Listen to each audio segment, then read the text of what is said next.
How many of you are tired of seeing your bank account balance being so low? You're sick and tired.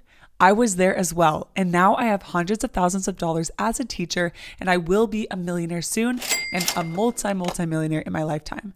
And I want to share the key tactics to think about in order to build your bank account and your overall wealth. The first thing to do is to get super clear. Don't avoid your bank account, look at it. My husband and I, this was the first thing that we did. We printed out all of our bank statements and we went through and we took a nice highlighter and we said, okay, this is what we're spending money on. Let's categorize it. How much are we spending on eating out? How much money are we spending on food? What subscriptions do we have? What random things are we buying? What things are there that we're paying for that we didn't even realize? And you'd be surprised. We found things that we didn't even know we were paying for, we shouldn't have been paying for, or that we hadn't even used. We also realized that we were spending more on groceries or eating out than we thought. And so instead of freaking out or just continually ignoring it or being scared to look at it, we faced it and then we made a plan. We made a plan and my husband and I were both on board to make different changes, and it helped us to save money. I do want you to learn how to earn more money and get more money, and we will talk about that. But I really do think that this helped us, and this helps a lot of people if you master the basics. If you master understanding what is coming in and what is going out.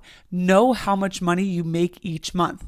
Know how much you're making before taxes and how much you make after taxes. Know what are the main things that are fixed expenses, like what are going to be expenses every single month, like a car payment or like a mortgage payment, something that every single month you know you have to pay. And then what are the variable expenses, the things that maybe like it's a birthday present, or maybe you just want to go out to a concert or something.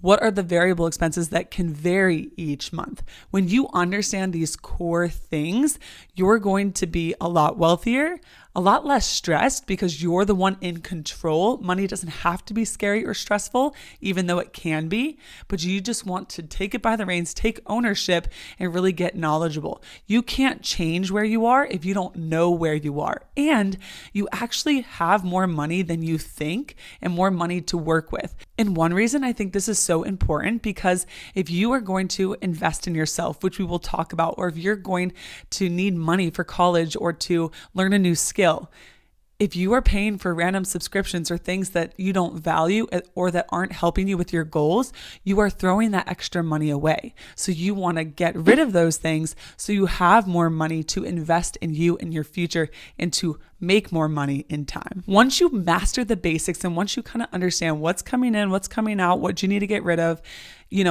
all of those basic things, you then want to figure out how you can earn more. You want to earn more, and you want to be able to grow what's coming in. Okay. And so the first way to do this is to invest in your knowledge, your skills, figuring out something that will make you more money. If you're working as a barista at Starbucks, there's a cap to the income you can make. You could be promoted to manager, you could work more hours, but that is the cap, right? There's a reason and multiple reasons that a doctor or an anesthesiologist makes $300,000, $400,000, $500,000, $600,000 a year. It is that knowledge and that specialized skill that they went and learned. Working at Starbucks, yes, there are good employees and there's poor employees. There's people who have excellent customer service and great, amazing people. But it didn't take as long to get the training. It didn't take as long to be able to do the job. For a doctor, for an anesthesiologist, it is years and years of school and knowledge and classes and tests and courses and training to be able to do the job. So then they get paid in accordance to that value. And so maybe you don't want to be a doctor, but start thinking about where you can invest your time, energy, and money into being more valuable. And you don't even have to do a regular W-2 job. A lot of entrepreneurs, it is hard to start and you are betting completely on yourself and relying on yourself. No one is going to pay you a paycheck if even if you came to work that day, right? You're not guaranteed sales, but you do have unlimited upside. And I know a lot of students or people I teach make $400, $500 in a day, or even if you have a business of being a babysitter, I can make $200 in a day, depending on how many hours I worked, what family I worked for, and how many kids I babysat for. So you have unlimited upside, and that might be an area to explore, but you are still providing value, you're learning a skill, and you're doing something, you're getting in the right arena, because you could be the hardest working Starbucks employee in the world, but like I said, you might be capped, you might get great tips and stuff, but you have to choose the right boat or vehicle that you're going to be happy in, but that you could also make money in. And if you want a formula for this, there's Ikigai. It's finding what you love, what you're good at, what the world needs, and what you can get paid for. Because I was offered $250,000 a year, but I would not have liked the job. I would have been miserable, and I wouldn't have been in my passion and my calling and my purpose. So remember, it's not always just about the money. We want to think about our lives as a holistic thing, right? No one wants to just make the money, but then you're spending all of your days doing something you hate, and then you're tired, you're drained, you have no energy, you're commuting. Like, that's your life. Do you really want that to be your life? Probably not. So I'm here to teach you options. And I do have a video on Ikigai if you want to find your purpose. I have a video on 10 different ways to make $150 or more a day as a teenager, and lots more. I'll link them below. The next part is you don't even want to think about your bank balance going up. Did you see that in the thumbnail, like $25,000? If you have $25,000 in your bank account and you're starting off, that is not the best use of your money. You want to use it to invest in yourself. Like I said, invest in a skill, invest in a course, invest in something that's going to make you more valuable or give you the information that you needed to then go out and make more money.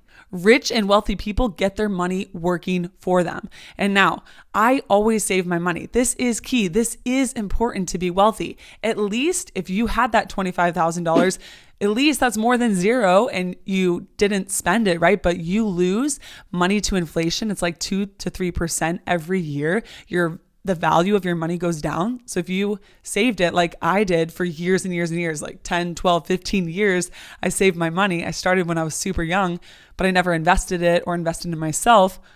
And it was just sitting there losing value. So at least you got something.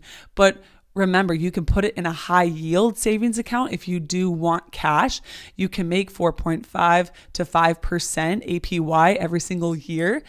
We have a high yield savings account just for certain things that we want to be able to pay for soon, or like your family emergency savings account or an emergency savings account. That is a good idea. And a lot of really, really wealthy people do have cash saved up for when they want to put it into something and they want to invest in something. So that's not the worst thing or the worst idea, but we want to be thinking about how can we be making more money? How can we be more valuable? How can we get our money working for us instead of just sitting there, right? At least we aren't going to go broke. So you do want to have a buffer of maybe 3 to 6 months of living expenses or a whole year, depending on your risk tolerance. But after that, and after having maybe $1,000 buffer in your bank account, like I do, invest that money and make it work for you.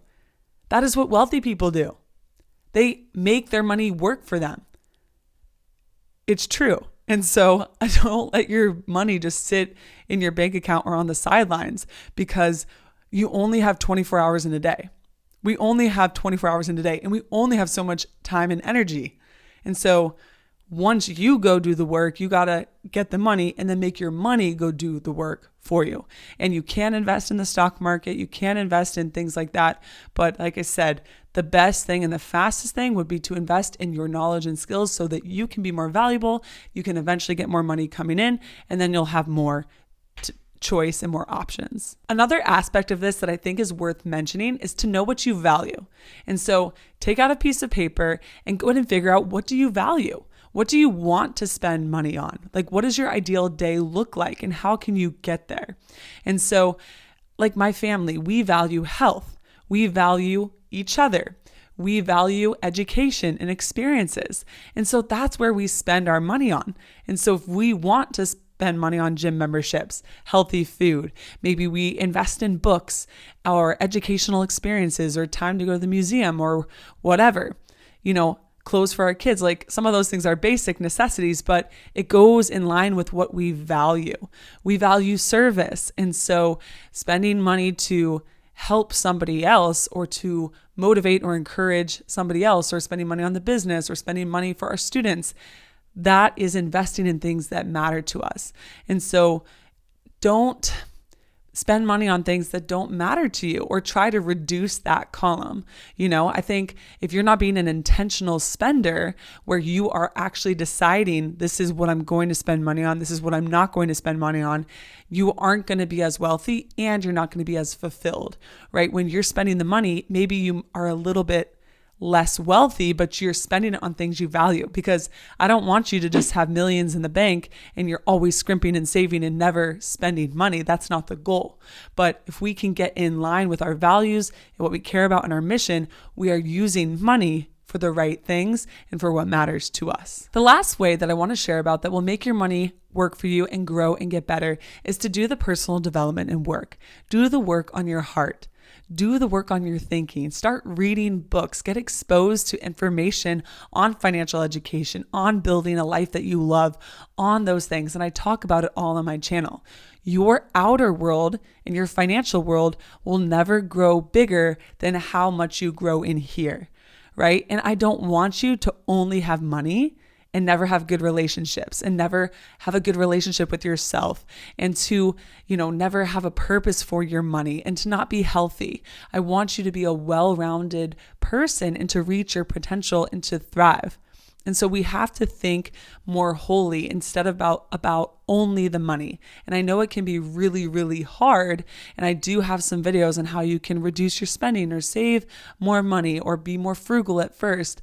And, tips like that, because I do think it matters. But we want to think big picture and long term, and what do you really want to build, and what do you really want to create and be and experience in your life. You are worth more than your bank account. Don't let your bank account define your worth. And a lot of wealthy people, most wealthy people, started with zero or started with negative numbers. So you can build your wealth too, and know that you are worthy and you are capable of getting money. And it's not this horrible thing to want money, because money is a tool and it can help you have more time, freedom, time with your loved ones, time with the people you care about the most, time to do the projects that you want, money to invest in the projects or the things you want to serve, time to take care of your health.